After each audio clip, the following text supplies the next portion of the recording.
মালয়েশিয়ার calling visa এটা নিয়ে আমাদের প্রত্যেকেরই কম বেশি হচ্ছে কোয়েশ্চেন অ্যারাইজ থাকে বা জল্পনা কল্পনা অনেক কিছুই থাকে। এটা হচ্ছে কলিং ভিসার সর্বশেষ আপডেট। এখানে টোটাল 50টা লোক নিবে, অ্যাপ্রুভাল আছে। লাইক আমি বেশ কিছুদিন আগে একটা ভিডিও আপলোড করছিলাম যে Malaysia is going to hire again plantation and এগ্রিকালচারে। তো নেগেটিভ পজিটিভ দুই ধরনের কমেন্টস ছিল, যদিও পজিটিভ কমেন্টস অনেক বেশি ছিল, আপনারা সকলে হয়তো অবগত আছেন। চাইলে আপনাদের যে বস আছে মালয়েশিয়াতে, মানে যারা মালয়েশিয়া প্রবাসী আছেন বা মালয়েশিয়াতে আছেন, কন্ট্যাক্ট করে দেখতে পারেন যে এই যে ইনফরমেশনটা দিচ্ছি এই যে ট্রু অর ফেক। আমি আপনাদেরকে একদম চুলচেরা বলে দিব কবে নাগাদ এগুলার হচ্ছে আপনারা ভিসা পেতে পারেন। এবং আমাদের হাতে কিন্তু ডকুমেন্টস আছে। ডকুমেন্টস ছাড়া বললে বলেন ভাই আপনি যে বলতেছেন সোর্স কি বা প্রুফ কি। এই ভিসাগুলা প্রত্যেকটাই কলিং ইস্যু হবে, ই ভিসা হবে, বাংলাদেশ সরকার থেকে ম্যান পাওয়ার পাবে, দ্যাট মিনস সিস্টেমেটিক ওয়েতেই যাবে, লিগ্যাল প্রসেসিং মেনটেন করে। ভিডিওটা শেষ অবধি দেখলে মোটামুটি আপনি ধারণাটা পেয়ে যাবেন। হ্যালো এভরিওয়ান, আসসালামু আলাইকুম, রাকিব খান ফ্রম টিগল, welcome to another new video. দেশ এবং দেশের বাইরে যারা আমাকে দেখেন আশা করি সকলে অনেক বেশি ভালো আছেন। যারা সাবস্ক্রাইব করছেন আপনাদের প্রতি হচ্ছে 3 গুণ ভালোবাসা, যারা করেন না তাদের প্রতি 4 গুণ ভালোবাসা, ইনশাল্লাহ করে ফেলবেন হোপফুলি। আমরা এইটা হচ্ছে বেসিক্যালি যেই অ্যাপ্রুভালটা আসছে, কোম্পানির নামটা একটু যদি বলি, black fox engineering SDN BSD তাপাক বিনা প্রজেক্ট হসপিটাল পেটার Jaya Jalan diplomatic dash dash dash. এখন জালান হচ্ছে মালয়েশিয়ার রাস্তার যেই নাম, রাস্তা বলে স্ট্রিট, এটা হয়তো মালয়েশিয়ান যারা আছেন ওরা অবগত আছেন। এখানে টোটাল 50 জন লোক নিবে। দোয়া পুলু এটা হচ্ছে 20 জন ইলেকট্রিশিয়ান, আর একটা হচ্ছে তিগা পুলু 30 সিমেন্টার বেসিক্যালি। টোটাল হচ্ছে আপনার 50 জন লোক নিবে, জেনারেল ওয়ার্কার হিসেবে আমরা বলতেছি, বিকজ অ্যাপ্রুভালের জন্য এখানে হয়তো প্রফেশনটা ইলেকট্রিশিয়ান হাই উল্লেখ করছে, বাট বেসিক্যালি জেনারেল ওয়ার্কার হিসেবে কাজ করতে হবে। এই টেন্ডেন্সি থাকলেই সব থেকে ভালো হয়। এবং পাশাপাশি আপনার হয়তো রেগুলার যেই কলিংটা নেক্সট উইক থেকে প্রবাবলি একটা সেশন ডেলিভারি হওয়া স্টার্ট করবে। আই গেস আপনারা পেয়ে যাবেন। একটা কমেন্ট দেখলাম একজন বড় ভাই লিখছে যে আপনি অনেক বড় ইউটিউবার হয়ে গেছেন, মালয়েশিয়ান আপডেট দিলেন আর খোঁজ নাই। তো ভাইয়া অবশ্যই অথেন্টিক সোর্স থেকে ইনফো পেয়ে আপনাদেরকে শেয়ার করছি। আপনারা ওয়াচ করতে থাকেন, ইনশাল্লাহ প্রত্যেকটা জিনিসেরই ভ্যালিড ডকুমেন্টস পাবেন। এখন আমি এই ডকুমেন্টস না পেয়ে আপনাদেরকে একটা আপডেট দিয়ে দিলে জিনিসটা কিন্তু আহ, বৈধ না বা আইনসম্মত হয় না। হুট করে বলতে তো টাকা লাগে না। এবং এটা যে শুধুমাত্র বাংলাদেশ থেকে নেবে সেটা উল্লেখ করে দেখেন, নেগারা এসাল বাংলাদেশ আই গেস এখন দেখা যাচ্ছে। এবং এটার হচ্ছে আপনার যে সিলটা, আই হোপ আপনারা দেখতে পাচ্ছেন। এটা বেসিক্যালি হচ্ছে সাবা সারোয়াকের। সাবা সারোয়াকটা কোন জায়গায় আমি তো আপনাকে দেখাই, তাইলে আপনার বুঝুন। এবং ইটস ফ্রম মালয়েশিয়া। আবার বলতে ভাই সাবা সারোয়াক অন্য দেশ কিনা, নো ভাই। এই দেখেন সেমোনাজাং মালয়েশিয়া। একটু ফোকাস করুন প্লিজ, খুব বেশি না, তাইলে হবে কি কমিউনিটি ভাইলেন্ট হবে। দুইটা পেপারস আছে, যদি কারো কনফিউশন থাকে আপনি আমার অফিসে ইনভাইটেড আইসেন, আমি একটা ফটোকপি দিয়ে দেবো ইনশাল্লাহ। ওকে, আমরা একটু মালয়েশিয়াতে যেতে চাই থ্রু আউট কম্পিউটার স্ক্রিন। এই যে হচ্ছে মালয়েশিয়ার কুয়ালালামপুর, দেখেন তার ঠিক ডান পাশে, হ্যাঁ, এটা কিন্তু মালয়েশিয়ার একটা প্রদেশ। এই যে সাবা সড়ক, বেসিক্যালি ব্রুনাই তো আপনারা চিনেন। ব্রুনাই আগে কিন্তু মালয়েশিয়ার সাথে কানেক্টেড ছিল। এই যে দেখেন মালয়েশিয়া, ঠিক সাগরের এই পাশে হচ্ছে এই যে সাবা সারোয়ার্ক, হ্যাঁ, এই যে হচ্ছে সাবা, আর এই যে হচ্ছে আপনার সারোয়াক। এই দুইটা প্রদেশের জন্য আপনার লোক নিবে ওরা। এবং আপনি যদি আয়তনটা দেখেন, এটা এটা কিন্তু ইনসাইড অফ মালয়েশিয়া। এটা হচ্ছে আপনার ওয়ার্ল্ড ম্যাপ। এই যে মালয়েশিয়া, আমি এগিয়ে দেখাই কুয়ালালামপুর, এই যে হচ্ছে আপনার সাবা অ্যান্ড সারোয়াক। যারা মালয়েশিয়া সম্পর্কে জানেন তারা হয়তো এটার ডিটেলস জানতে পারবেন। সাবা সারোয়াক,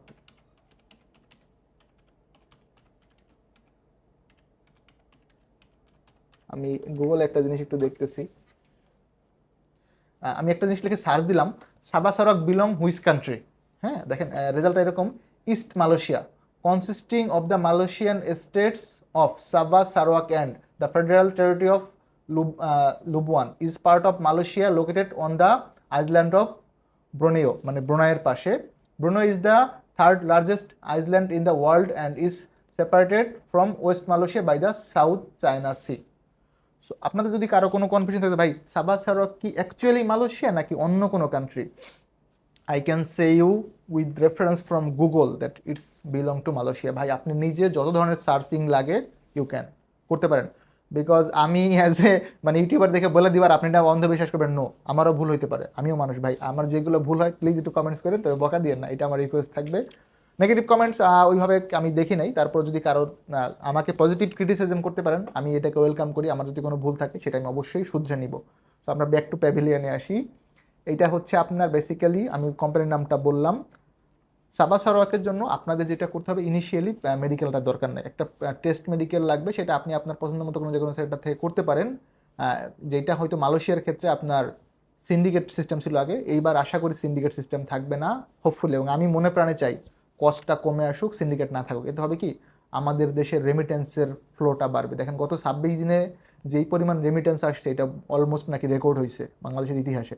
তো আমি প্রবাসী ভাইদেরকেও রিকোয়েস্ট করবো, থ্রু আউট দিস ভিডিও, আপনাদের আমার ভিডিওস দেখেন, প্লিজ বৈধ ব্যাংকিং চ্যানেলে টাকা পাঠাবেন। আমি এগেন রিকোয়েস্ট করি, হুন্ডিকে না বলুন, বৈধ চ্যানেলে টাকা পাঠান, আমাদের দেশ এবং দেশের অর্থনীতিকে সমৃদ্ধ করুন। আপনারা যারা প্রবাসী আছেন, আপনাদের অবদান আসলে আমি I don't know how to describe it, কোন ওয়ার্ডে বললে হয়তো বা বেস্ট ডেসক্রাইব হবে। অর্থনীতির বিনির্মাণে আপনাদের ভূমিকা অনেক বেশি। আপনারা যে রেমিটেন্সটা পাঠান, এটা ডিরেক্ট ডলার আকারে আমাদের দেশে হিট করতেছে। সো এটা অনেক বেশি ইম্পর্ট্যান্ট, অনেক বেশি, অনেক। তো আমি আপনাদের কাছে কৃতজ্ঞতা স্বীকার করতেছি ব্যক্তিগতভাবে আমার চ্যানেলের পক্ষ থেকে। পাশাপাশি এটা বলতে চাই যে আপনারা ভবিষ্যতে প্লিজ বৈধ চ্যানেলে রেমিটেন্সটা পাঠাবেন, হুন্ডিকে না করে। সেই ক্ষেত্রে আমাদের দেশের অর্থনীতি অনেক বেশি স্বাবলম্বী হবে। তো এইটা হচ্ছে ডকুমেন্ট, আমি আরেকবার দেখাচ্ছি সাবা সারোয়ার্কের জন্য।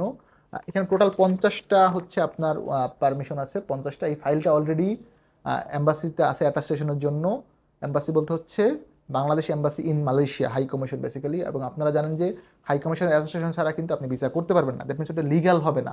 এই 50টা ফাইলের অ্যাপ্রুভাল যখন হাতে পেয়ে যাবে, মানে প্রসেসে আছে, পেয়ে যাওয়ার পরে আপনার ওই 50টা এগেন্সে একটা চিঠি ইস্যু করবে। ওই চিঠি দিয়ে কিন্তু আপনাকে ম্যান পাওয়ার করতে হবে বাংলাদেশ থেকে, মানে ছাড়পত্র, যেটা বহির্গমন ছাড়পত্র বা ম্যান পাওয়ার ক্লিয়ারেন্স কার্ড বলেন, বা অনেকে বিএমইটি ক্লিয়ারেন্স কার্ড বলেন। উইদাউট বিএমইটি কার্ড আপনি যদি ওয়ার্ক পারমিট ভিসাতে যান, সেটা কিন্তু অবৈধ। আমি এগেইন বলি, বোল্ডলি বলতে চাই, আপনি যদি পৃথিবীর কোনো দেশে বাংলাদেশ থেকে ওয়ার্ক পারমিট ভিসাতে যান, অন্য কোনো ভিসা না, tourist visa, business visa, visit visa বা আদার্স যে ক্যাটাগরি ডিপ্লোম্যাটিক, এগুলোর জন্য ম্যান পাওয়ার না। বাট আপনি যদি ওয়ার্ক পারমিট ভিসা মানে কাজের উদ্দেশ্যে দেশের বাইরে যান, সেটা হোক কানাডা, হোক ইউএসএ, হোক হচ্ছে যে উগান্ডা, আপনাকে কিন্তু ওয়ার্ক পারমিট নিতে হবে।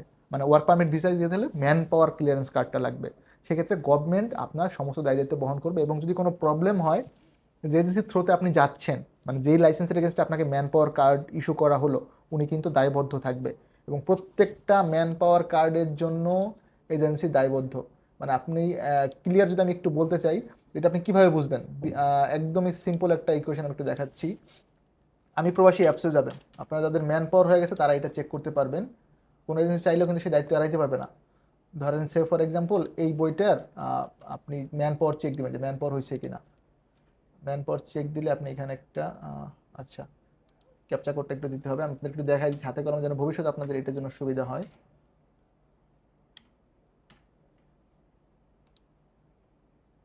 ইনভ্যালিড ক্যাপচা, আমি হচ্ছে এই ক্যাপচাটা অলওয়েজ ভুল করি।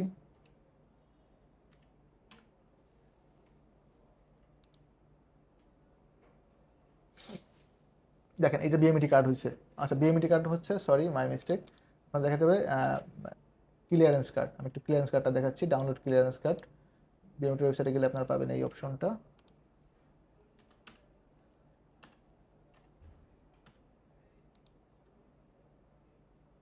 দেখেন সার্চিং আসছে, এখন চলে আসবে হোপফুলি। এটা ম্যান পাওয়ার হয়ে গেছে।